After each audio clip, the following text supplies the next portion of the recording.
Hey guys, tonight we're heading back to a place you probably didn't expect to find in a wartime story, a zoo. Specifically, the London Zoo in Regent's Park, a leafy little patch of Victorian curiosity where flamingos once mingled with school children and penguins toddled past tweed-clad tourists.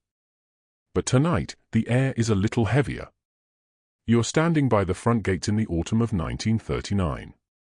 The hedges still smell faintly of lavender, but the radios just confirmed what everyone feared: Britain is at war with Germany. Inside, the animals have no idea, of course. The gibbons continue swinging, the llamas chew in that vacant, philosophical way, and the penguins are still preoccupied with the daily fish handout. But for the zookeepers, everything changes. So, before you get comfortable, take a moment to like the video and subscribe, but only if you genuinely enjoy what I do here. And let me know in the comments where you're watching from and what time it is for you. Now, dim the lights, maybe turn on a fan for that soft background hum, and let's ease into tonight's journey together. You trudge through the damp gravel path just past the reptile house, boots sticking slightly with each step. Around you, the evening light filters through war-muffled clouds. A chill clings to the wrought iron cages. The zoo, always a little eerie after hours, has taken on a new sort of hush. It's not just the usual nighttime stillness, it's something deeper, anticipatory. You pass a sign that's half obscured by ivy: "Welcome to the Zoological Society of London." You wonder, vaguely, if the society had prepared for this. Spoiler alert, they hadn't. The zookeepers, in their well-worn jumpers and rubber boots, are gathered near the staff hut, smoking in silence. One of them, Harry, with a mustache that makes him look permanently skeptical, nudges you with a gloved elbow. "So, what do we do with the polar bear if a bomb drops?" he asks flatly. You try to laugh, but there's no punchline yet. No one's made a plan for that. News spreads faster than the penguins at feeding time. That morning, before the official announcement, visitors had still been buying ice cream and pointing at the giraffes. Now, the zoo's board of directors is frantically meeting in the tea room, a cramped space filled with mismatched chairs and a portrait of Charles Darwin that keeps tilting to the left. The concern is not just human safety, it's the animals. What happens if the bombs come and the gorilla gets loose? What if the penguins panic and drown in their own tank? What if, God forbid, the hippos start running? And yes, someone does actually say, what if the penguins start running, which you privately find delightful. You picture a line of them waddling full speed toward Camden. The real fear, though, isn't just escape, it's chaos. The zoo is in the middle of the city. If a bomb hits a cage, a frightened tiger on the loose won't stop to consider public opinion. The directors decide, reluctantly, that the dangerous animals must be dealt with quickly if air raids begin. The word euthanasia comes up, quietly, guiltily. You feel your stomach turn at the idea. But for now, no bombs. Just clouds. Just whispers of what could be. You help wheel a cart of fish to the penguin pool, trying not to think about what happens if that word, euthanasia, shows up on tomorrow's checklist. As evening thickens, you sit on a bench near the sea lions, listening to them bark at absolutely nothing. Their enclosure smells like wet sand and mackerel. You notice one keeper, Elsie, a sturdy woman with arms like a dockworker and a laugh like a foghorn, meticulously sewing something at the edge of the flamingo pond. It turns out to be an improvised blackout curtain, stitched from old zookeeper uniforms. Can't have flamingos getting ideas in the dark, she jokes. The penguins, meanwhile, continue being blissfully ignorant. They huddle together, occasionally pecking at your boots, assuming you might be made of cod. One of them, named Humphrey, develops a peculiar attachment to your clipboard and follows you around the enclosure like a waddling intern. And that's when the first air raid drill happens. The siren is louder than you expect. It tears through the calm with a mechanical wail that makes even the lions blink in confusion. You're told to help with the penguins. The plan, such as it is, involves leading them away from the open pool into a nearby keeper shed with reinforced concrete walls. There are 7 birds. They do not want to go anywhere. You learn that herding penguins is a bit like trying to direct traffic made entirely of indecisive toddlers in tuxedos. Eventually, a bucket of sprats does the trick. You rattle it like a dinner bell and shout "Woy!" In you go, which works better than expected. In the shed, it smells like sawdust and herring, but it's safe. You stay with them until the all clear sounds, and they fall asleep in a pile, their feathers puffed up against your boots. That night, back in your tiny staff room, you write a note in your journal: "If I die during this war, it will probably be while spooning a penguin named Humphrey in a blackout drill." By the end of the week, rumors swirl: the elephants might be sent to a country estate in Kent. The crocodiles? No one knows. The wolves are staying. They're used to drama, says Harry. Each morning starts with feeding, cleaning, sweeping, war or no war. You get used to hearing air raid sirens and finishing your tasks anyway. Elsie insists on singing to the parrots, even during practice drills. The animals seem to respond more to her off-key rendition of "It's a Long Way to Tipperary" than the sound of falling bombs. There's a quiet heroism in it all. A daily, unglamorous persistence. No one's giving medals to the guy who sweeps parrot feathers off a bomb shelter floor, but maybe they should. You hear stories from the other zoos. Whipsnade, out in the countryside, is offering refuge to some of the larger animals: rhinos, bears, even an elephant or two. But London? London Zoo is staying open, for now. Even if there are no visitors. Which is how you find yourself, one afternoon, giving a lecture on humbled penguins to an audience of exactly 0 people. Old habits die hard. You still gesture, still smile through your little speech. One penguin claps its flippers. You take that as polite applause. Historians still argue whether the decision to keep London Zoo open through the early war months was practical or symbolic. Was it about morale? Was it politics? Or was it just stubborn Britishness? One historian suggests that it was a strange sort of defiance: if the penguins can stay, so can we. Another claims it was economics, plain and simple. But for you, it's about something smaller, routine. Hope. The soft sound of paw pads on a freshly hosed path. The thrill of a leopard blinking in the sun. A child's scribbled letter taped to the staff door, asking if the hippos were wearing tin hats yet. They're not. But give it time. You're back at the penguin shed, dawn barely breaking through the thick grey clouds above London. The city is still dozing, but here in the zoo, the day begins early, especially now that the war's made everything about 10 times slower, muddier, and strangely urgent. You pull on your boots, heavy from yesterday's rain, and grab a bucket of fish that smells exactly as you'd expect at 6 a.m. in wartime. As you approach the enclosure, you hear them, your waddling colleagues. 7 little bodies, huddled in a puddle near the door, chirping with impatience. Humphrey, as usual, gets to you first, head tilted like he's judging your punctuality. You'd apologize, but he's a penguin. Instead, you shake the bucket a little and mutter, "Breakfast diplomacy begins now." Feeding them is always a routine of patience. You toss fish into eager beaks, some more graceful than others. One, named Gladys, always seems to miss on the first try and then stare at you like you dropped it wrong.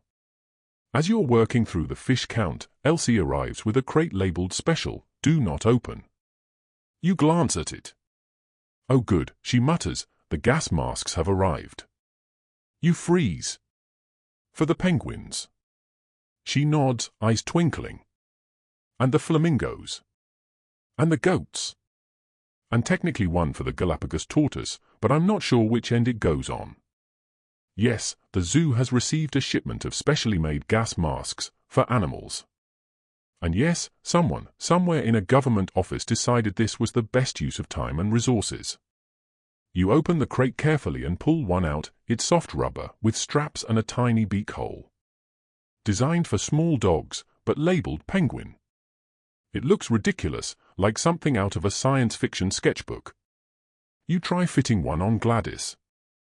She is not amused. She flaps, honks, waddles backward, and dives into the pool to sulk beneath the water, as if to say, "Absolutely not. Try again, and I'll bite your kneecaps." You and Elsie burst out laughing. It's a rare sound, full-bodied and sincere. For a few moments, you forget there's a war on. You're just two people in a zoo, trying to mask a penguin who wants nothing to do with wartime preparedness. Turns out, the gas masks are mostly for show. A morale gesture. Someone in the Ministry of Public Instruction, or maybe propaganda, you're never quite sure, thought it would comfort the public to know that even the animals were ready. A press photo is taken. It features a dazed-looking goat in a tiny rubber mask and a keeper trying not to laugh. The public loves it. Privately, the keepers agree the masks are almost entirely useless. The real concern isn't poison gas, it's bombs. And penguins, as it happens, are not great with loud noises. Later that week, you help run a penguin drill, which is exactly as ridiculous as it sounds. A siren plays over the zoo's loudspeaker, and the goal is to see how quickly the birds can be coaxed into the reinforced stairwell behind the staff office. It's the sturdiest structure nearby, thanks to an old Victorian fascination with overbuilding mundane things. The penguins are not quick. One slips. Two get distracted by a hedgehog scuttling past. One simply refuses to leave the pool. Eventually, though, with the right amount of coaxing, bribery, and light cursing, you succeed. 7 penguins, all accounted for, in a concrete hallway under the stairs. The hallway, you should note, is gloomy and echoey and smells faintly of chalk and sardines. You've added some straw bedding, a broken deck chair, and a single battery-powered lamp that hums with a high-pitched whine. It's not glamorous, but it'll do. You sit with them for a while during the drill, listening to the sirens fade out and the steady drip of condensation off the ceiling. It's in that stillness that Elsie tells you about the elephant plan. Not the babies, she says, picking fish scales off her sleeve. The babies are going to Whipsnade. But the adults? We don't know yet. You imagine it, an elephant on a train, maybe wearing a tag like an evacuee child, its trunk sticking out the window. It's absurd. It's also real. The zoo staff has started categorizing animals, not by species, not by diet, but by bomb risk. There are 3 official categories: harmless, dangerous if loose, and extremely dangerous. Penguins, thankfully, fall into the first category, along with tortoises, lemurs, and one very old deer who hasn't stood up in 2 years. The lions, leopards, wolves, and bears are another story. If a bomb strikes and their cages are damaged, keepers are instructed to shoot them on sight. The rifles are stored in a locked cabinet by the aviary. You've seen them. Cleaned them, even. You hate them. Historians still argue whether that part of the plan was ever fully implemented. Some claim it was just for show, never meant to be used. Others point to keepers' notes from later in the war, mentioning precautionary measures taken during heavy raids. But no one knows for sure. The records are vague. You prefer it that way. By mid-October, the zoo's routine has started to resemble something like stability. The city outside is tense, but here, among the mossy stones and damp straw, life ticks on. A new sign is painted for the front gate: zoo open, animals not responsible for national affairs. The penguins don't notice the change. But you do. You spend more time with them now, lingering after feeding time, watching them dive in slow arcs beneath the water. There's something soothing in it. Predictable. They swim in loops, pop their heads up, blink at you like you've interrupted a dream. You begin assigning them unofficial personalities. Humphrey is the class clown. Gladys is the skeptical aunt.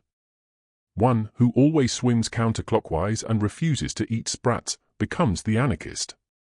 The staff begins sharing stories in the evenings. One keeper claims the llamas can sense incoming bombs. Another swears the camels have started spitting more since the war began. You're not sure what to believe anymore. The line between superstition and instinct has blurred.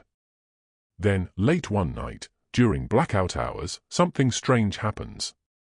You're walking back from the staff hut, flashlight low and muffled in your coat to avoid attracting attention. A faint rustling stops you. Not animal noise, paper. You follow it and find a boy, maybe 10 years old, sitting behind a hedge with a notebook. He's sketching the penguins. He startles when he sees you. "Sorry," he whispers. "Didn't mean to be naughty. I missed them." You sigh, crouch beside him, and peek at the sketch. It's good. Really good. The proportions are right, the shading clever, the expression somehow spot on. You recognize Humphrey immediately. His name is David. He lives nearby. His school's been closed for 2 weeks, and his mother works night shifts. He says the zoo used to be his favorite place. Still is. You let him stay a few more minutes. Just until he finishes the beak on Gladys. Later, back in the keeper logbook, you write, "Security incident, child, minor, excellent artistic skill, recommend art supplies in future budget." Elsie reads it the next morning and laughs for 10 full minutes.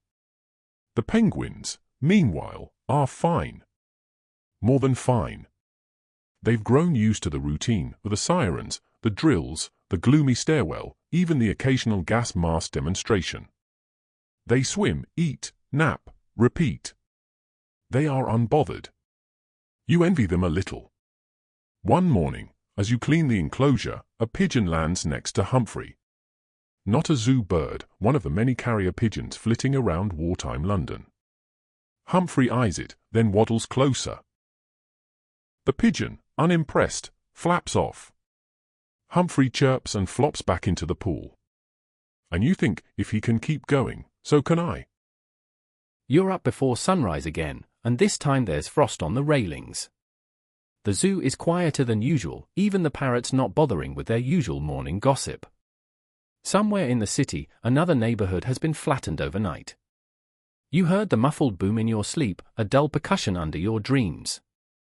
And now, you're trudging back toward the penguin enclosure with a thermos of weak tea, a cracked tin of sprats, and a growing sense that your job is far stranger than anyone gives you credit for. You reach the pen, and there they are, Gladys and Humphrey waddling in tight little circuits, their flippers stiff in the cold. They look like they've been up for hours, possibly hosting a secret penguin conference. Maybe it was about fish rations. Maybe it was about the ghost owl that keeps swooping past their pen at midnight. No one knows what penguins truly think about. You like it that way. Else is already there, dressed in 3 layers of wool and muttering about the oil shortage. "We might have to start heating the reptile house with our feelings," she jokes, and then adds with a wink, "or penguin breath." You both laugh, but it's a hollow kind. There's an electricity shortage too, and yesterday the aquarium lights flickered so badly that 2 visitors fainted. Wartime London, a place where blackouts, ration cards, and malfunctioning eel tanks are part of daily life. Today's agenda is unusually grim. The curator has called a meeting, and not one of the friendly ones with tea cakes. You and Elsie leave the penguins with a few extra fish and head up toward the admin block, which smells faintly of mildew and taxidermy. The meeting room is packed.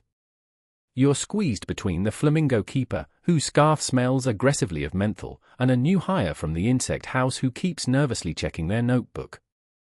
The curator clears his throat. Right, he begins, adjusting his spectacles. "We need to talk about evacuations." A chill runs through the room that has nothing to do with the broken radiator. Some of the larger or more vulnerable animals, he explains, are being moved to countryside facilities, those lucky enough to have them. Whipsnade, of course, will take a few. A small sanctuary in Hertfordshire has agreed to house the tapirs. The ministry has suggested a private estate in Kent for the gibbons, though no one's entirely sure if it's habitable. One poor soul is volunteered to check the plumbing. And then the curator drops the real bombshell: we've also received an official recommendation to euthanize certain species we cannot safely evacuate. The room goes still. You stare at the floor. Someone swears under their breath. Another quietly sobs. He continues, gently now, "This is just a contingency. But in the event of a direct hit, we need to prevent carnivores or large dangerous animals from escaping into the city. The lions, the bears, the wolves, all on that list. Even the big cats, who've been model zoo citizens for years, are suddenly risks. It's the worst kind of paperwork, potential hazard to public safety. You feel sick. And the penguins? Harmless, the curator says. For now. Elsie nudges you. See, she whispers. Told you. Penguins, humanity's least threatening roommates. Still, it weighs on you. These aren't just animals. They're your co-workers. Your breakfast club.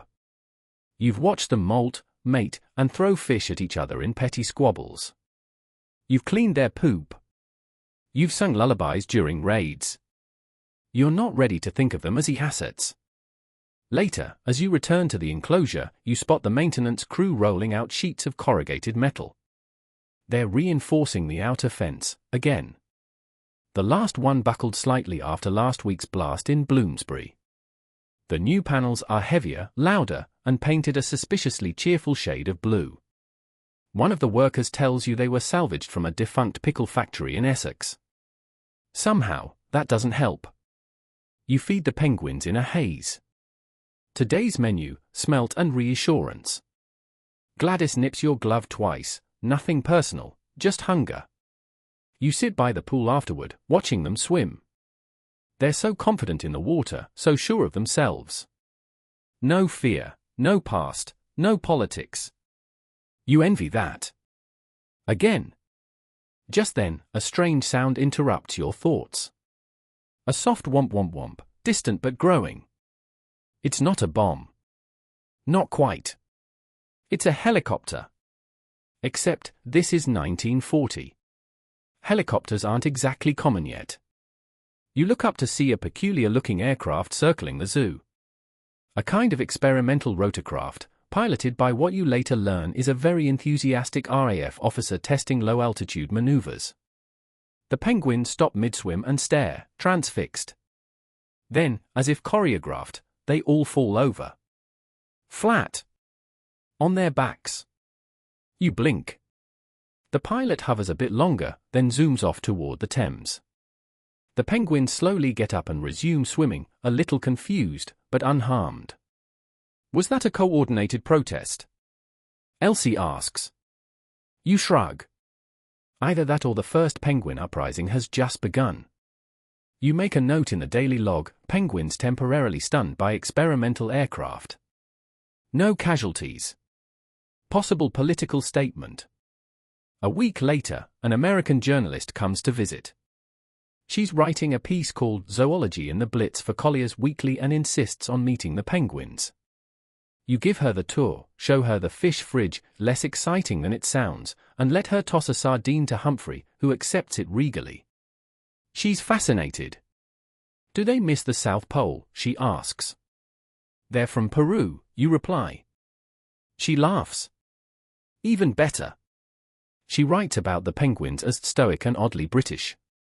The article runs with the headline, Penguins endure the Blitz with dignity. The public adores it. Suddenly, your sleepy little birds are minor celebrities. You start getting fan mail. One envelope contains a tiny knitted scarf for Humphrey.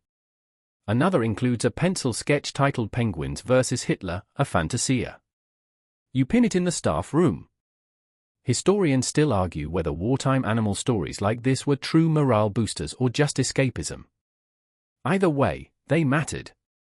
They gave people something to root for that wasn't draped in khaki or tragedy.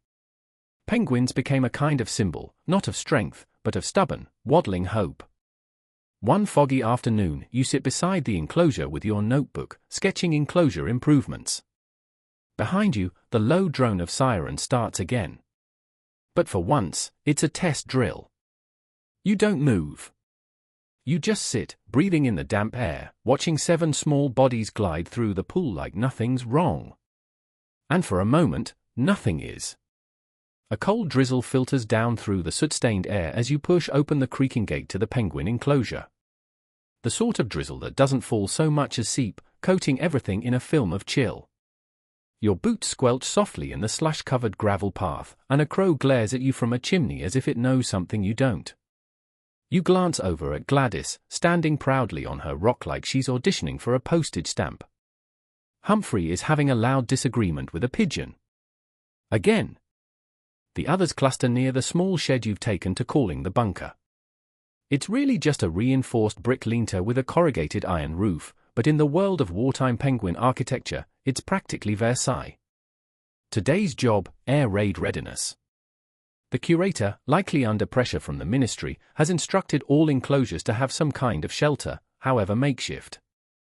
You've already spent a week lining the inside of the penguin shelter with sandbags, wood planks, and a slightly lopsided sign that reads, "Penguin Refuge, no bombs, please." It felt worth the paint. You step inside to check your handiwork. It's adequate. There's a small pool, a few fish crates repurposed as nesting boxes, and 2 storm lanterns borrowed from the otter house. The penguins haven't exactly embraced it yet, they prefer the open air, but you figure they'll thank you eventually. Or bite your shin. One or the other. Elsie arrives minutes later with a burlap sack full of what she calls penguin distractions. These turn out to be a ball made of knotted rags, 3 pebbles that might be magical, according to her, and a broken wind-up toy in the shape of a duck. You raise an eyebrow. She shrugs. If it keeps them occupied when the bombs drop, I'm not above penguin theater. You spend the morning running shelter drills. It's as ridiculous as it sounds. Step 1, lure penguins into shelter with sardines. Step 2, gently herd the slower ones, usually Bertrand and Agnes, using a broom and a soothing voice. Step 3, close the door behind them and wait 20 minutes while they waddle around in dismay. They hate it. Humphrey squawks like he's been betrayed by a lifelong friend. Gladys ignores the sardines and instead investigates the storm lanterns with the solemn air of a building inspector. But you keep at it. Because last week, the reptile house was hit. Not a direct strike, just a near miss. But the shockwave blew out several windows, and poor Mr. Sneed, the snake handler, hasn't quite stopped twitching since. The crocodiles are fine. Apparently, they didn't even blink. Which says a lot about crocodiles, and perhaps even more about Mr. Sneed. You remember rushing in after the all-clear to help, sand still in your shoes from your own shelter. The air smelled of scorched hay and ozone. A python had coiled itself neatly inside a rubber boot, and one confused iguana was discovered trying to scale a fire extinguisher. No casualties, but no one called it a good day. So, no matter how silly it seems, you train the penguins. Because silly is better than sorry. In the afternoons now, when the raids usually start, the zoo empties. Visitors vanish like morning fog. It's just the keepers and the animals, and the constant low rumble of London bracing for another night of thunder from the sky. You find yourself developing a rhythm to it: feed, clean, drill, wait. Feed, clean, drill, wait. A lullaby of duties. You sit by the bunker again, sipping watery tea from a dented enamel mug. The penguins have decided to climb onto your boots, presumably for warmth or possibly revenge. Either way, your toes are pleasantly numb. Elsie lights one of the storm lanterns inside the shelter. It casts a soft amber glow that makes the penguins look almost mythical, like they're performing in a very avant-garde ballet. She hums a tune you don't recognize. Probably something her gran used to sing. Then she asks, "Do you ever think they know what's happening?" You look at Gladys, who is currently trying to eat a rock. Absolutely not. Still, it's hard not to wonder. Animals pick up on things. The tension in the air. The strange silence of a city waiting for the scream of sirens. The way the light dims ever so slightly before the first blast. You've seen the giraffes get jittery long before a raid. The lemurs go quiet.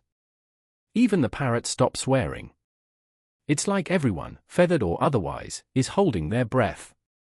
Historians still argue whether zoos should have stayed open during the Blitz. Some say it was dangerous, irresponsible. Others point to the morale it offered, an oasis of normal in a world turned sideways. You're not a historian. You just know that every child who laughs at a penguin slip is one more child who remembers how to laugh. One night, very late, you're on fire watch duty. The zookeeper rotation puts you here until sunrise, walking the perimeter, scanning for sparks or stray embers. The blackout makes the zoo eerie, and no lamps, no lights, just moonlight reflecting off glass and animal eyes. You carry a small flashlight with the lens painted blue, barely enough to see the path. The lions are quiet. The monkeys sleep. Even the flamingos have settled down, legs tucked, heads bowed like dreaming ballerinas. And the penguins? They're awake. All 7 of them, lined up along the edge of their pool, staring up at the moon like a cult. You sit with them. You don't speak. You don't need to. There's something sacred about the quiet. About sharing it with creatures who have no words for war or loss or sirens, only fish and frost and the glow of the moon. You start to nod off, your head against the enclosure fence, the cold biting your neck. And then, faint, far away, the drone begins. Engines. Planes. You know that sound now. You can guess how many from the pitch. 6. Maybe 8. You wake the penguins, not by shaking or yelling, just a soft whistle. They know the signal. You lead them inside, like little sleepy monks in a silent procession. You close the door behind them. You sit. You wait. The bombs fall far off that night. Paddington, maybe. Some echo in the northwest. When the all-clear sounds, you step outside and breathe in the burnt metal air. The stars peek out timidly. The penguins blink at you. You smile. Good drill, you whisper. Same time tomorrow. You wake the next morning to a pigeon sitting on your windowsill, glaring at you like you've overslept your war. It coos once, judgment ally, then flaps off in a flurry of feathers and indignation. You dress quickly, lacing your boots while chewing on a piece of slightly stale bread. Outside, the sky is grey, not the romantic, painterly sort of grey, but a flat, boiled flannel grey that Britain seems to specialise in. You shrug on your coat and head to the zoo. As you approach the penguin enclosure, you find something curious. Humphrey is standing completely still atop the feeding rock, chest puffed out like a tiny emperor. The others are gathered in a loose circle around him, like a makeshift court. You slow your step. Staging a coup, are we? They do not respond. Obviously. Then you see what has their attention, a large, moth-eaten teddy bear, now sitting lopsided on the edge of the pool. Its button eyes stare blankly into the distance, one ear half chewed. A note is tied to its neck, for the brave penguins, from Lucy, age 5. Elsie appears beside you, out of breath and smiling. Left it at the front gate this morning. With a tin of sardines and a drawing of what I think is Humphrey fighting Hitler. You carefully lift the drawing. Indeed, it shows a vaguely penguin-shaped figure, sword in flipper, dueling a man with a square mustache. Humphrey does not look displeased. The gift changes everything. Suddenly, the penguins have fans. And fans mean expectations. Elsie makes a tiny cardboard medal for Humphrey, which he promptly tries to eat. You hang Lucy's drawing on the wall of the shelter like it's a wartime commendation. From that moment forward, the enclosure becomes something more than a holding pen, it becomes a stage. A bastion. A home. Later that week, you're summoned to a meeting of keepers. It's held in what used to be the zoo's tea room. Now it's a hodgepodge command center with rationed biscuits, a wall map of London riddled with pins, and a chalkboard that reads "Stay calm and feed the animals." The head keeper, a stern man named Mr. Drayton, who wears his moustache like a badge of honor, clears his throat. We've been asked, he begins, to prepare emergency evacuation protocols.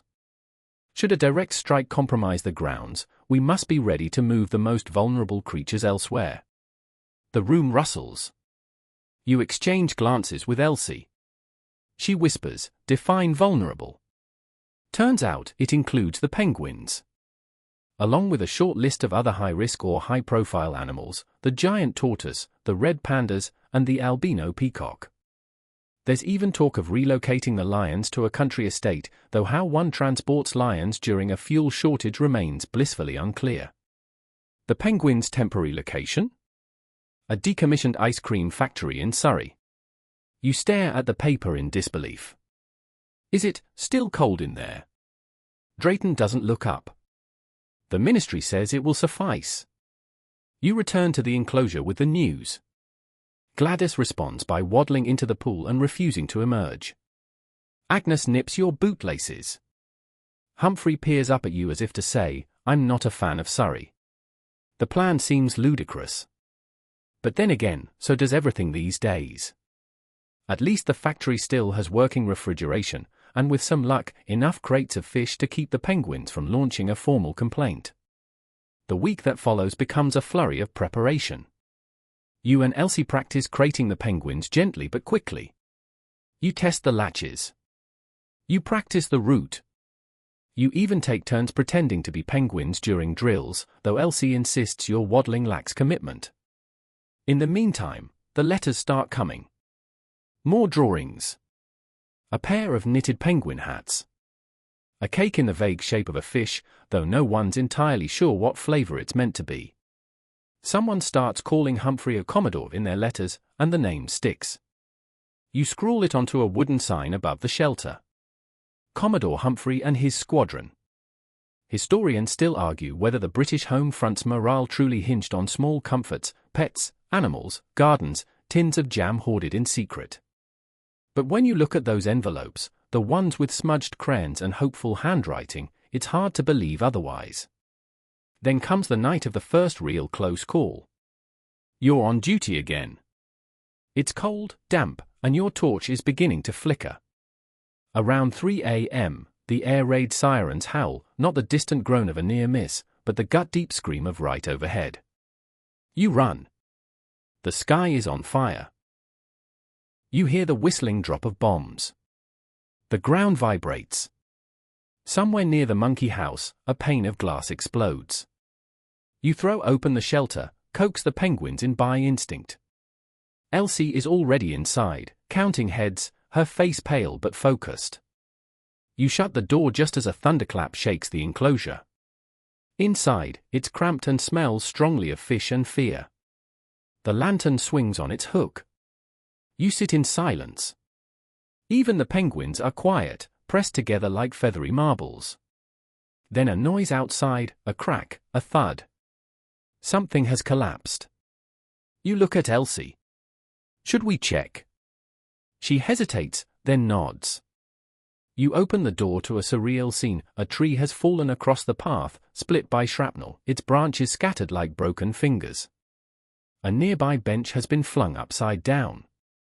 And the aviary, the wire fencing is torn, some of the smaller birds already vanished into the night sky. But the penguins? Their bunker held. You stay up until dawn. Fixing what you can. Reassuring the others. Bandaging a parakeet with gauze borrowed from the veterinary office. You find a stray flamingo standing near the cafe, dazed but otherwise fine. You guide it back to its pond like an oddly elegant sheepdog. When morning comes, you collapse on the bench beside the penguin enclosure. Commodore Humphrey waddles up, inspects your shoelaces, and settles beside your boot like a soldier on watch. You don't speak.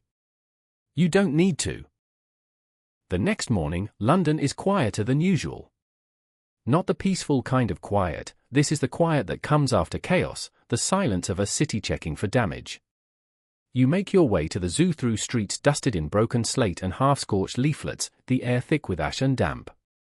When you reach the gates, Elsie is already there, broom in hand, sweeping debris into a pile that's more symbolic than effective. Well, she says, we still have penguins. You nod. And flamingos. She grins. Flamingo's in the cafe again.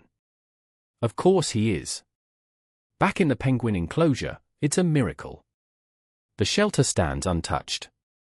The sign still reads Commodore Humphrey and his squadron, though the D in squadron is now a little singed. The penguins are already waddling about like nothing happened, possibly convinced the racket last night was just an elaborate thunderstorm.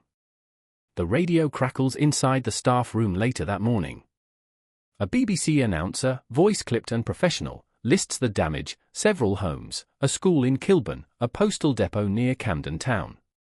The zoo goes unmentioned, but you know you weren't far from becoming a headline. As the days roll on, you start noticing something odd. The penguins are calmer. Not entirely. They still nip. They still make ungodly noises at feeding time. But during drills, they're moving faster, more in sync. Gladys even nudges Bertrand into the shelter one afternoon when he dawdles too long near the pool. They're adapting. Learning. Elsie starts calling them the Blitz Brigade. You both laugh about it, but there's something behind the joke, something real. The penguins have become tiny veterans of the home front. They know the routine now. Sardines mean shelter. A certain whistle means it's time to huddle. A low boom far off? Just another night in London. Of course, historians still debate whether animals can understand war. But here, with a storm lantern swinging overhead and 7 birds waiting calmly in their bunker, it sure feels like they can. Then comes the visit. The Ministry of Information has caught wind of the penguin story. Letters from children, the teddy bear, the cake shaped like a fish, it's all been making the rounds. They send a man named Mr. Layton, who wears a pinstripe suit and talks like someone who's never cleaned up after a gibbon. He arrives with a clipboard, a photographer, and a vague plan to produce uplifting images for public morale. You give him a tour. He asks questions like, would the penguins consent to wearing little helmets, and could we arrange a staged scramble into the shelter? He calls Commodore Humphrey Harold twice. You're patient. To a point. Elsie suggests, gently, that the penguins probably wouldn't appreciate any staged dramatics. Mr. Layton concedes, though you catch him later trying to place a Union Jack in one of their food buckets. In the end, the photographer takes a few candid shots, Humphrey waddling by the sandbags, Agnes asleep on a tin of sardines, the squadron peering solemnly from the bunker. They're published in a small wartime magazine a week later, under the headline, Courage Comes in All Sizes. You pin the clipping to the wall. That evening, you're sitting by the enclosure with your notebook. You've started keeping one, a sort of log, half record, half diary. It's mostly penguin anecdotes, weather notes, and the occasional fish delivery delay. But tonight, you're sketching. Trying to draw Humphrey, mostly. He does not pose well. Elsie sits beside you, clutching 2 mugs of tea and what might be a biscuit if you squint. You know, she says, I think they like the shelter now. You glance over. Sure enough, the penguins are in it. Not because of a drill. Not because of sardines. Just because. You think they feel safer, you ask. She nods. Wouldn't you? The days grow shorter. The bombs come and go. And life at the zoo settles into its strange rhythm again. A new shipment of herring arrives from Aberdeen, slightly frozen and oddly yellow. The keeper from the lion enclosure finally admits he's been naming the lions after Shakespeare characters. A pair of swans break up, which causes a minor scandal by the pond. And then one morning, a letter arrives addressed simply to, the Penguin Man, London Zoo. Inside is a hand-drawn map. Crayon lines mark out the zoo, the bunker, and what appears to be an escape route involving a series of tunnels and a hot air balloon. The author is George, age 7, and he's included a warning, if Hitler comes for the penguins, use this map. Elsie reads it 3 times and then bursts into tears. You pin the map next to Lucy's drawing. Later that week, the ministry sends a second request, would you be willing to allow a brief radio interview? Just your voice. No penguins on air. Probably for the best. You agree. The interview is short, harmless. You describe the drills, the bunker, Commodore Humphrey's leadership qualities. You slip in a joke about him being a better tactician than certain generals, which the host politely ignores. When it airs, there's a small spike in visitors. Children mostly. Some bring fish.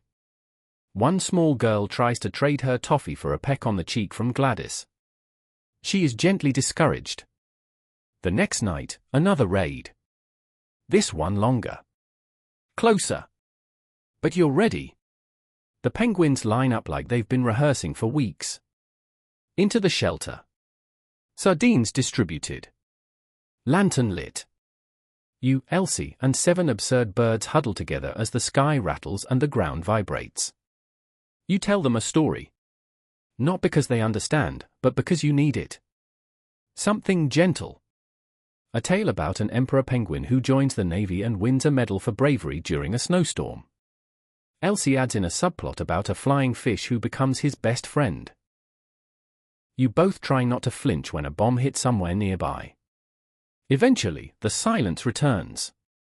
The all clear sounds. You emerge into a city still standing, mostly. The air smells like iron and wet brick. You lead the penguins out, one by one. Agnes trips. Humphrey steals the last sardine. All is as it should be. The morning after the raid, London looks oddly theatrical, like a stage set after the curtain has dropped. Dust hangs in the air, chimney pots are tilted at strange angles, and everything has that faint scorched smell that clings to your coat and refuses to leave. You make your way to the zoo with the tired sort of determination only found in people who haven't slept properly since 1939. Along the way, you notice something new. Children have begun drawing chalk penguins on the pavement. Dozens of them. Some wear little helmets. Others carry umbrellas. A few are drawn in flight, despite their species' general disinterest in aerodynamics. The messages beneath them are short but sweet: keep marching, penguins, we love you, Commodore, and one especially poignant: penguins don't surrender. You show Elsie when you arrive. She stares for a long moment, then says, I think we're officially famous. You both stand quietly at the gate, watching the street as an elderly man tips his hat to the enclosure and mutters, brave little blighters. Inside, the penguins are doing what they always do, blinking suspiciously at the sky, slipping off rocks with the dignity of wet bar soap, and waddling toward breakfast like underpaid diplomats. Only today, you notice something peculiar. Bertrand is limping. It's subtle, but it's there: a slight hitch in his right leg, the kind that could be from a sprain, a rough tumble, or perhaps just the wear and tear of a life spent dodging bombs and overeager toddlers. Elsie crouches beside him, gently inspecting his foot while offering a sardine as a bribe. Doesn't look broken, she says. Just sore. You decide to keep him indoors for a few days. He does not protest, likely because the indoor shelter now has extra straw, better lighting, and a repurposed World's Fair souvenir pillow labeled Wembley 1924. Bertrand has never looked more regal. Over the next few days, Bertrand becomes something of a symbol. You receive a letter from a nurse at a convalescent hospital in Surrey. She writes that her patients, many of them wounded soldiers, have started following Bertrand's recovery through newspaper clippings and the occasional bulletin pinned to the zoo's front gates. One soldier, she writes, has made Bertrand his mascot in absentia. Elsie reads that line aloud twice. Then she makes Bertrand a tiny felt sash with a red cross stitched onto it and places it near his favorite rock. You try not to get misty-eyed. Meanwhile, life at the zoo continues in its usual, mildly surreal fashion. A kangaroo escapes for all of 10 minutes and manages to knock over a lemonade cart before hopping back into its enclosure. The warthogs develop a sudden obsession with chewing on army-issue boots. And the parrots have learned to mimic the air raid siren, which causes precisely the kind of chaos you'd expect. The penguins remain the eye of the storm. They're more disciplined now, almost like they understand that this isn't just about them anymore. They have fans. Duties. Reputations. Gladys starts initiating the drills before you've even given the signal. Agnes refuses to leave the bunker until all others are inside. And Commodore Humphrey, has taken to standing sentry by the shelter entrance like he's awaiting a medal ceremony. You catch Mr. Drayton watching them one afternoon. He says nothing, just nods once and walks away. For him, that's the equivalent of bursting into tears. That night, while you're locking up, Elsie appears holding a bundle wrapped in newspaper. She unwraps it to reveal a small tin badge shaped like a penguin in a helmet. From the ministry, she says. For morale. They want us to hand them out to children who visit. You turn it over in your hand. It's charming in a slightly ridiculous way, wide eyes, flippers akimbo, a vaguely military tilt to the helmet. You can't help but smile. Elsie pins one to her coat. Think they'll give the real Commodore one. Only if he stops biting the postman. You hand out the first batch of badges the next day. Children queue up for them like they're toffee ration cards. Some already know the names of all 7 penguins. One very small boy insists his budgie is training to join the squadron. That evening, you sit by the enclosure, badge pinned to your lapel, sipping lukewarm tea and watching the sky for contrails. The war is far from over. But here, in this odd little corner of the world, something is working. Something is holding. Historians still argue whether home front mascots truly affected morale. Whether stories like these were charming distractions or quietly vital to the public's endurance. But you know what it feels like when a letter arrives from a child who says, "I'm not scared at night because I know the penguins aren't either." And frankly, that's enough. A week later, Bertrand is back on his feet, waddling with only the faintest trace of a limp. The crowd at the gate actually applauds when he appears. Elsie makes a joke about getting him an agent. You shake your head. He demands sardines in every green room. That night, another broadcast. This time, you're not alone. The ministry invites a small group of keepers to speak on air, and they ask if someone might bring one of the penguins, just for morale, just for the room. You choose Agnes. She's the least prone to dramatic exits.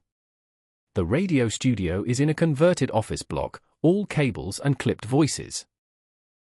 The producer eyes Agnes like she might explode, but she sits calmly in a wicker basket lined with shredded newspaper and smells faintly of brine. The interview is short. You speak softly about the shelter, the fans, the badge campaign. Agnes sneezes once into the microphone. The host declares her a true English lady. By the time you get back to the zoo, it's nearly midnight. The streets are quiet again, the chalk penguins softly glowing under the street lamps. You carry Agnes back to her enclosure. She doesn't wriggle. Just before placing her back with the others, you whisper, "You were brilliant." She bites your finger. Naturally.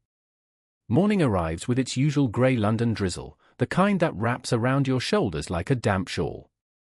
You pull on your coat and head out to the zoo, feeling the comforting rhythm of daily routine after the night's air raid. The city has its own pulse now, a slow, steady beat that somehow keeps time with the distant drone of warplanes and the occasional whistle of the siren. You're greeted by Elsie, who's already at the enclosure, armed with her bucket of sardines and a knowing smile. "Looks like Bertrand's back to his old self," she says, gesturing to the penguin hopping energetically across the rocks like a tiny, tuxedo dancer. Today, however, there's a different kind of excitement in the air. The Ministry of Agriculture has sent word that a shipment of special wartime feed, rich in nutrients and designed to keep the animals healthy despite rationing, will arrive in a few days. The zoo staff, who have become experts in improvisation, are eager but cautious. After all, rationing in wartime Britain means there's always a chance the shipment will be delayed or diverted. While you help Elsie prepare for the arrival, the atmosphere is punctuated by the usual zoo sounds, the distant roar of the lions, the curious chatter of the monkeys, and, of course, the unmistakable honking of the geese. But the penguins remain the heart of the place, their squawks and waddles a gentle reminder that life carries on even amid uncertainty. Historians still debate whether such efforts to care for animals during wartime were practical or symbolic. Some argue that preserving these creatures offered a semblance of normalcy and hope, while others see it as a minor distraction from the harsh realities outside the zoo walls.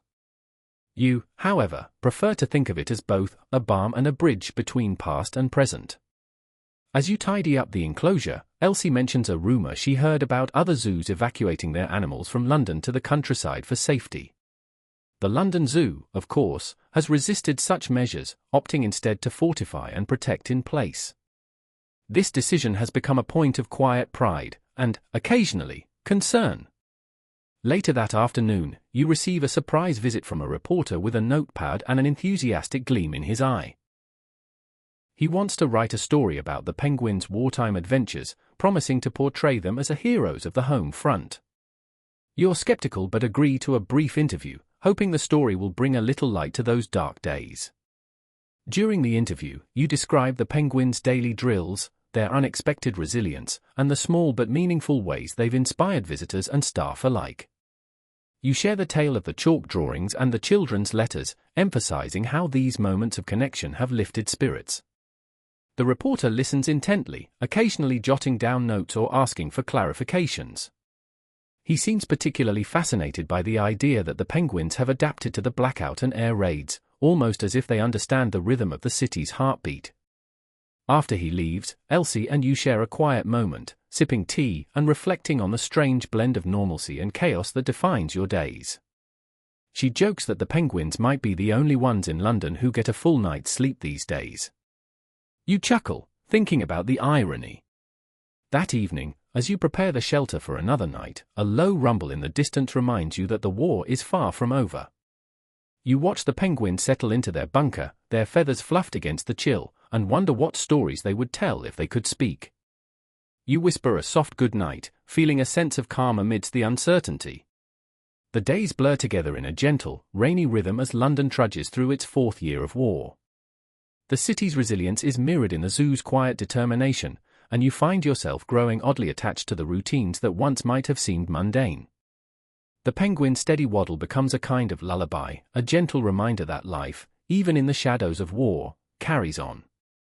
You notice a subtle shift in the atmosphere around the enclosure. Visitors, mostly local Londoners, have started bringing small tokens for the penguins, a knitted scarf here, a paper boat there, little offerings meant more for human hope than penguin use. One child hands you a drawing of a penguin wearing a gas mask, a vivid but oddly soothing image. Elsie tells you about the new blackout regulations tightening across the city. Streetlights are dimmed, curtains drawn, and even the zoo's perimeter is painted with non-reflective coatings to avoid attracting enemy planes. The penguins seem unbothered, their natural black and white plumage making them invisible under the cloak of night. One afternoon, a delivery truck arrives carrying a curious package, a vintage gramophone and a small collection of records donated by a local music shop that survived the bombing. The idea is to provide some ambient sounds to calm the animals during air raids. You and Elsie set it up near the penguin shelter, testing out selections ranging from classical piano to gentle jazz. Humphrey appears intrigued, tilting his head as a Chopin nocturne fills the air. Others shuffle closer, as if drawn by the strange new serenade.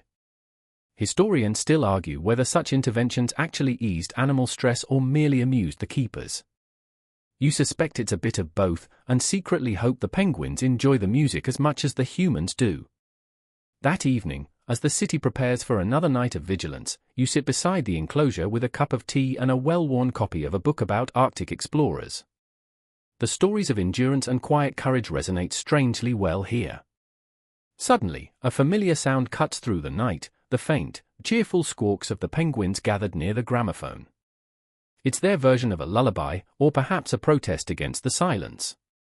You smile and lean back, letting the soft crackle of the record and the gentle penguin chorus wash over you. Outside, the blackout curtains flutter softly in the breeze, and somewhere in the distance, a lone air raid siren wails, not with fear, but with a kind of defiant hope. The morning sun peeks timidly through the London fog, casting a muted glow over the zoo's familiar contours. Despite the unrelenting backdrop of war, the penguins seem undisturbed, more or less content to resume their endless parade along the rock pools. You watch as Gladys, the ever-pragmatic penguin, inspects the perimeter with a seriousness that suggests she's appointed herself security chief. Elsie joins you, holding a bundle of fresh seaweed from a recent shipment. Thought they might like a treat, she says, handing you a handful. You both chuckle, penguins on a diet that now includes seaweed. Not quite the royal menu of sardines, but wartime Britain demands creativity. Today, the zoo is bustling with a different kind of energy. A group of local school children arrives for a rare visit, bundled in knitted scarves and gas masks, their wide eyes drinking in the strange, peaceful world of animals amidst chaos. You notice some of them clutching the tiny penguin badges Elsie pinned last week, proudly displaying their membership in the unofficial Penguin Patrol.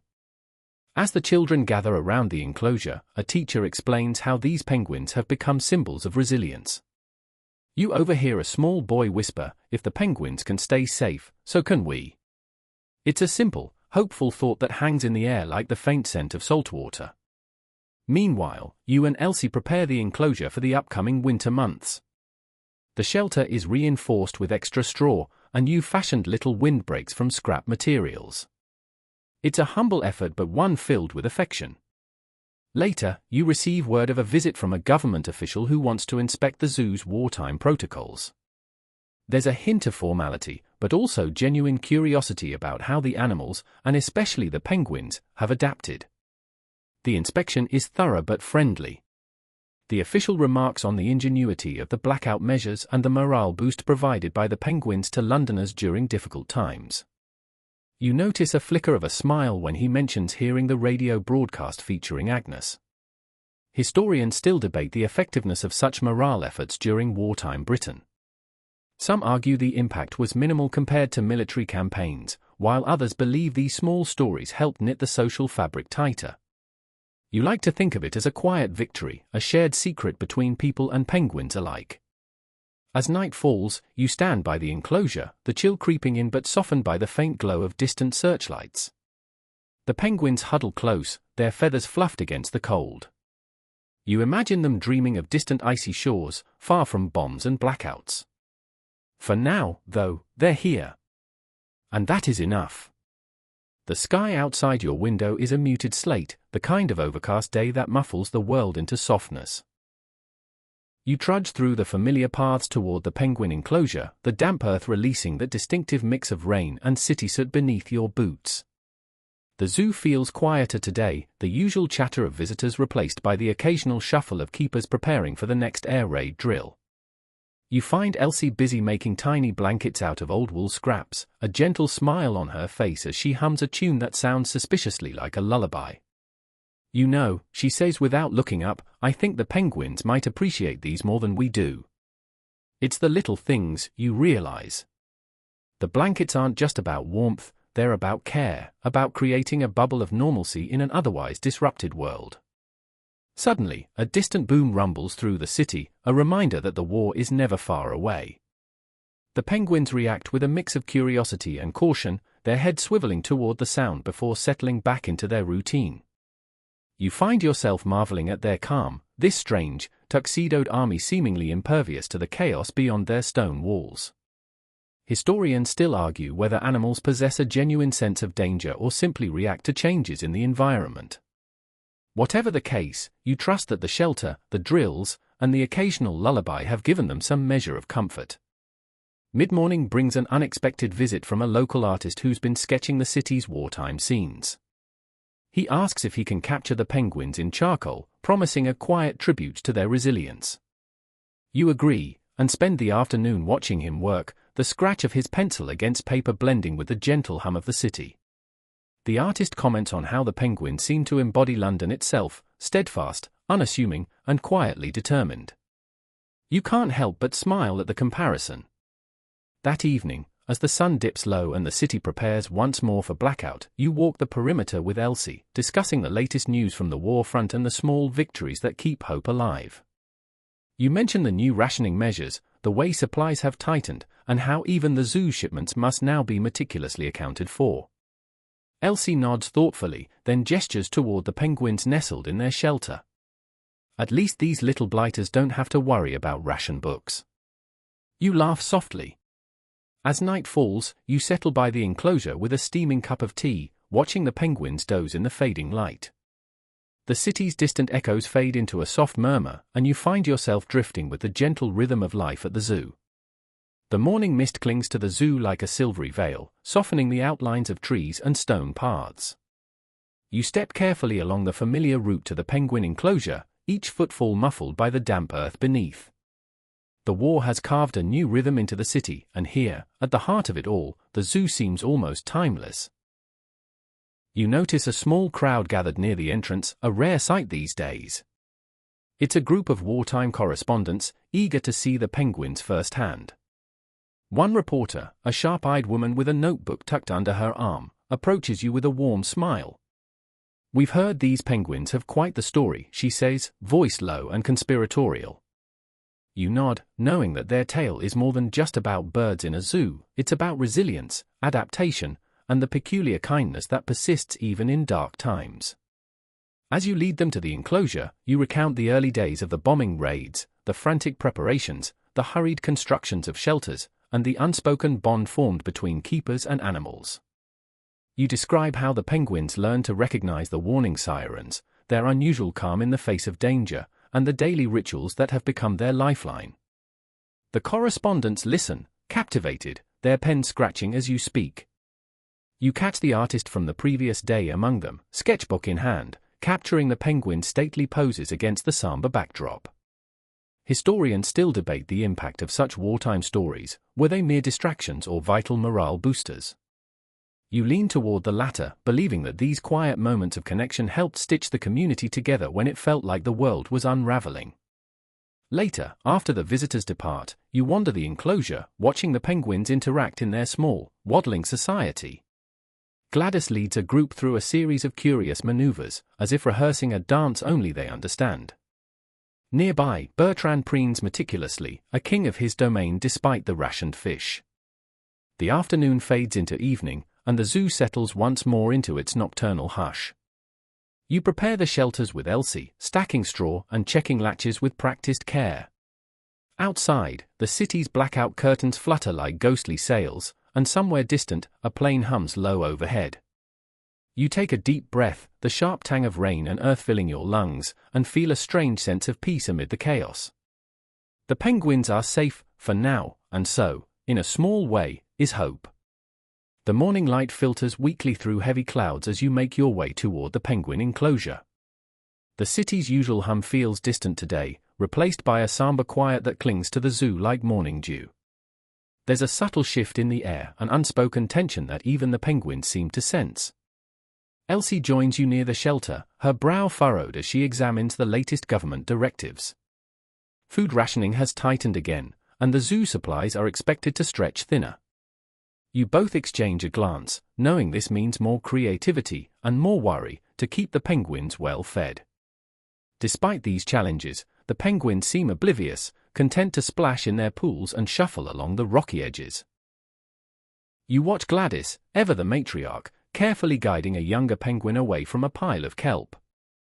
It's a gentle, nurturing moment that feels oddly poignant amid the uncertainty.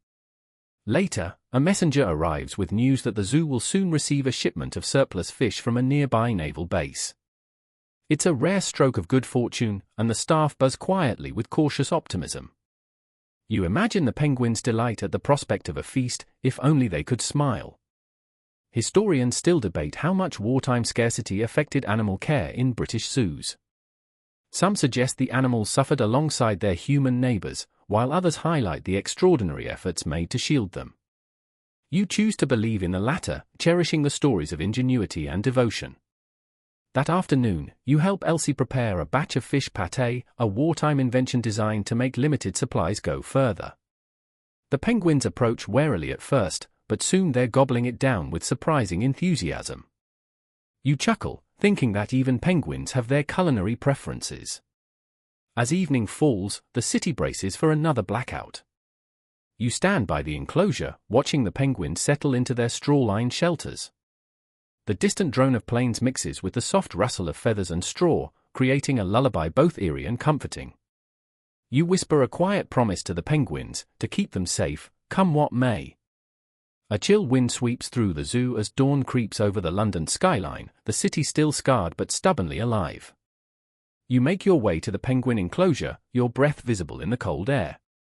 The war seems to have etched a layer of frost over everything, yet the penguins remain unfazed, their feathers a soft armor against the chill. Today, you're joined by a new volunteer, Tom, a young man recently discharged from the Royal Air Force due to an injury. His hands tremble slightly as he approaches, still adjusting to the quieter rhythms of zoo life after the chaos of combat. You offer him a warm smile and show him the ropes, from how to carefully handle the fish to the best way to calm the penguins during drills. Tom shares stories of his time in the skies, the terrifying thrill of dogfights, and the strange comfort of routine in an uncertain world. The penguins listen, or at least, they seem to, as if absorbing the fragments of human resilience. You all work together to reinforce the shelters against the upcoming winter storms. The zoo's resources are stretched thin, but everyone pitches in, weaving straw mats and patching cracks with makeshift materials. There's a quiet camaraderie in the shared effort, a sense that, despite everything, this small community is holding fast. Historians still debate the psychological impact of such communal projects during wartime. Some argue they provided crucial emotional support, while others view them as distractions from harsher realities. You feel certain they helped, small acts of care knitting hope into the fabric of daily life. Later, you introduce Tom to the nighttime air raid protocols, practicing the blackout drills with him until they become second nature. The penguins watch with what you swear is a mix of curiosity and mild disapproval, perhaps judging your fumbling attempts at stealth. As night falls, the city's usual drone of war is replaced by a peaceful quiet. You stand beside the enclosure, the penguins huddled like tiny sentinels against the darkness. Tom lights a small lantern, its soft glow flickering against the stone walls. You sip your tea slowly, the warmth spreading through your fingers, and feel a deep gratitude for these moments of calm amid the storm. The day breaks over London with a pale, hesitant light, filtering through clouds heavy with the promise of rain. The zoo is quieter than usual, a hush hanging over the paths where footsteps normally echo. You head toward the penguin enclosure, your boots sinking slightly into the softened earth from overnight showers. As you arrive, Elsie is already there, inspecting the shelter's roof with a careful eye. The recent storms have taken their toll, and repairs are urgent before the next downpour. You both roll up your sleeves, gathering tools and materials, scraps of wood, tarpaulin, and wire, donated by the local community who have come to cherish the zoo and its wartime inhabitants. While you work, a familiar sound interrupts the steady rhythm of hammering and conversation, the unmistakable chug of an old fire engine. A small crew from the local fire brigade stops by, offering their help and sharing stories of recent raids and the city's resilience. One firefighter, a grizzled veteran with soot-streaked cheeks, jokes about the penguins being the best blackout experts he's ever seen, dodging the darkness with uncanny skill. You laugh, picturing the little birds as silent guardians against the night. Later, you notice a peculiar addition to the penguin enclosure, a collection of wooden crates repurposed as climbing frames and hiding spots. It's an experiment by one of the keepers to enrich the penguins' environment, providing distraction and exercise during long hours confined to shelter. Historians still debate the effectiveness of such enrichment techniques in wartime zoos. Some suggest they prevented boredom and stress, while others question if the animals truly benefited or simply tolerated the change. You lean toward the former, believing that even small diversions can offer comfort. As dusk settles, you sit beside the enclosure, watching the penguins settle for the night. The repaired shelter stands firm against the wind, a quiet testament to human care amid the chaos of war. You sip your tea, the warmth a small beacon in the growing dark, and listen to the soft murmur of the city holding its breath. The dawn is a soft, pale wash over London, muted by the lingering effects of last night's rain. You step into the zoo's familiar quiet, feeling the damp chill settle around you. The war continues its distant roar, but here, the penguins move with a steady, soothing rhythm, a small pocket of calm in a restless city. Today, you're greeted by a letter from a visitor, an artist living in the countryside who has been following the penguin story through newspaper reports. They send a small collection of sketches depicting the penguins in various poses, waddling, swimming, resting. The delicate lines capture something tender and strangely resilient about these creatures. You share the drawings with Elsie, who beams with pride. It's a reminder of the penguins' quiet role as symbols of hope, not just within the zoo, but far beyond. Meanwhile, preparations are underway for a new wave of air raid drills. The zoo staff work tirelessly to ensure that every animal, especially the penguins, can be safely moved to shelters when sirens wail. You help reinforce the pathways, clear obstacles, and rehearse the process until it becomes almost automatic. Historians still debate the psychological impact of these drills on the animals. Some suggest that repeated exposure to sirens could cause distress, while others argue it helped animals adapt to their changing environment. You watch the penguins carefully, noting their calm acceptance, almost as if they understand the gravity of the moment. In the afternoon, you receive word that the local community has donated knitted penguin scarves, tiny, colorful accessories meant to keep the birds warm during cold snaps. You smile at the thought, imagining the penguins waddling about in miniature winter wear. That evening, as the city's lights dim for blackout, you stand by the enclosure, the penguins huddled close against the chill. The soft rustle of feathers and the distant hum of the city's night sounds blend into a gentle lullaby. You sip your tea slowly, the warmth spreading through your fingers, and feel a deep gratitude for these moments of quiet resilience. The morning air is crisp, carrying the faint scent of smoke from distant chimneys. You walk the winding paths to the penguin enclosure, the stones slick with dew. Despite the ongoing war, life at the zoo maintains a steady, comforting pace, an oasis of calm amid London's turmoil. You arrive to find Elsie and Tom engaged in a lively debate over the best fish rations for the penguins.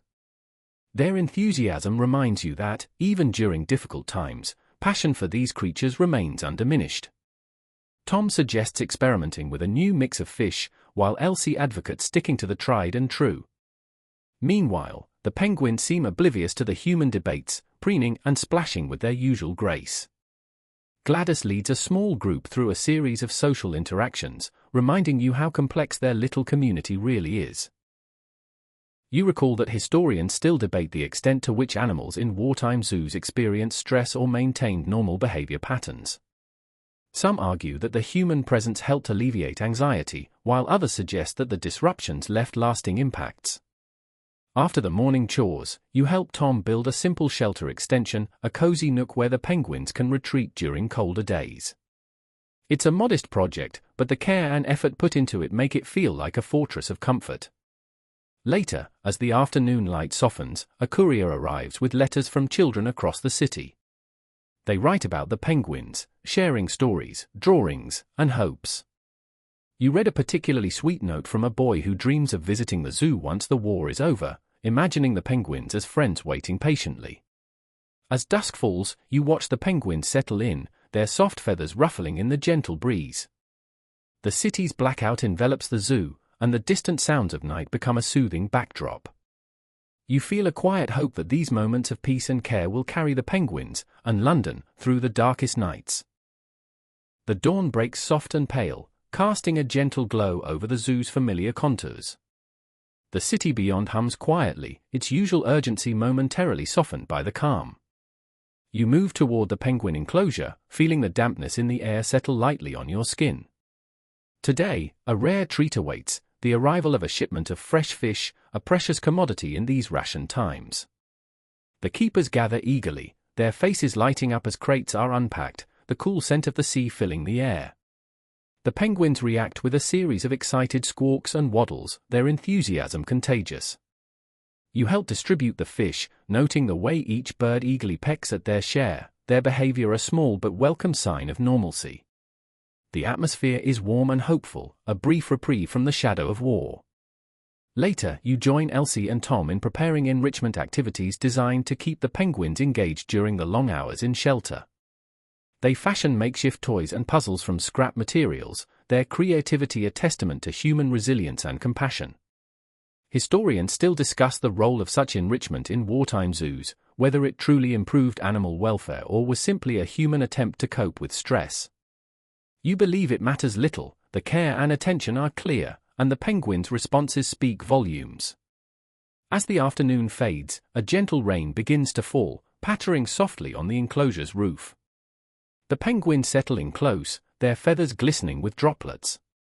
You watch quietly, the steady rhythm of the rain blending with the distant sounds of the city at war. Night approaches, and the city dims its lights once again. You stand beside the enclosure, the penguins huddled like a small, steadfast community. Sipping your tea, you feel the weight of the day lift slightly, buoyed by the simple acts of care and connection that persist despite everything.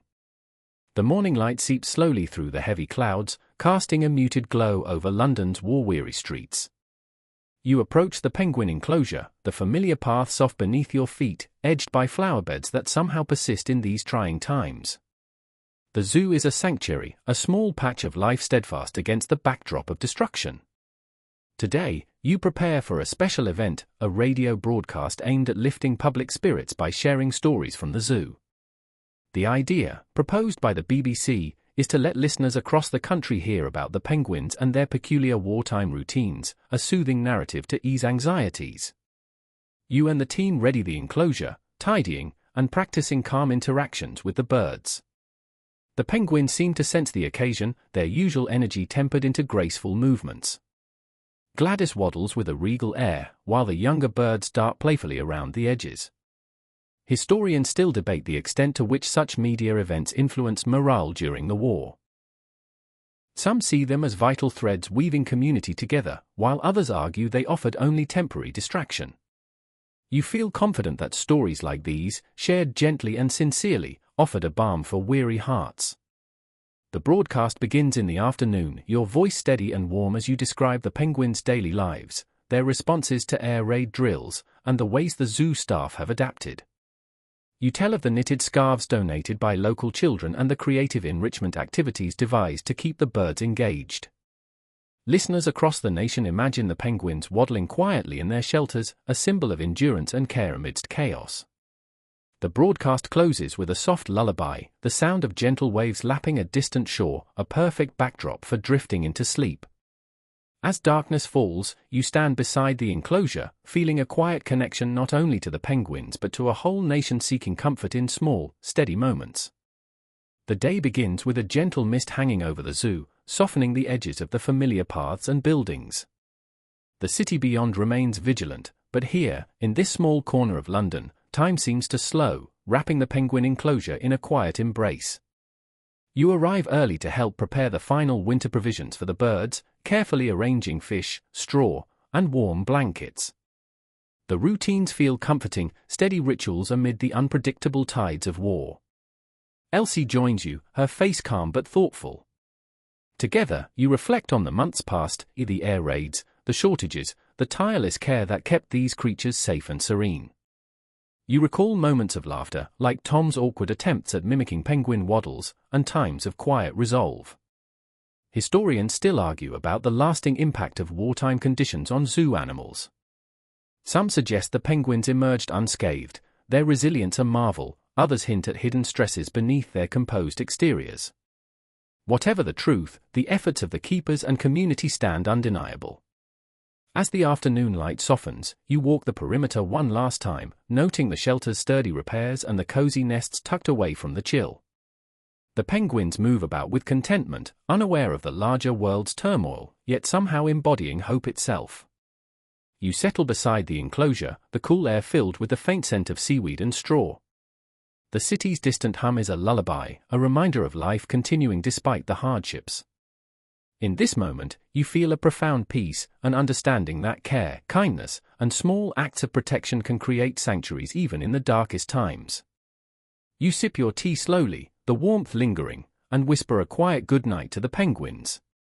The war still rumbles far beyond these walls, but here, among the waddling guardians of hope, calm prevails. The city sleeps beneath a blanket of stars, and you, too, can let your worries drift away. Now, as you lay your head down, feel the soft embrace of history's gentle rhythm, the steady beat of life, care, and resilience that carries us through. Rest well, knowing these stories hold a quiet promise that even amid hardship, moments of tenderness endure.